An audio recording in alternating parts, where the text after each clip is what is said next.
Hi guys, welcome back to our channel. మన super star Rajinikanth గారు కూలీ సినిమాలో అయితే నటించబోతున్నారు. సో అది నిన్ననే వచ్చినట్టుంది అప్డేట్.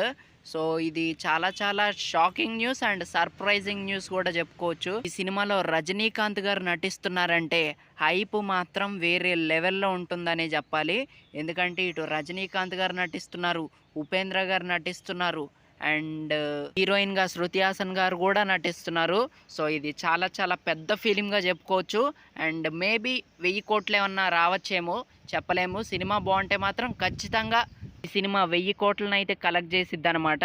ఎందుకంటే మన తెలుగు ప్రజలు ప్రతి సినిమాని ఆదరిస్తారనమాట. అందులో మాత్రం మనోళ్ళు ఎప్పుడు ముందే ఉంటారు. సో అదనమాట. సో రజనీకాంత్ గారి యాక్టింగ్ ఎలా ఉంటుంది అండ్ ఆఫ్టర్ జైలర్ తన లుక్ ఎలా ఉండబోతుందో అదంతా చూడాల్సిందే. అండ్ ఈ మధ్య ఒకటి వీడియో అయితే రిలీజ్ చేశారనమాట, 100 days to go అని. సో మరి చూద్దాము తలైవాని ఈ సినిమాలో ఎలా చూపిస్తారో.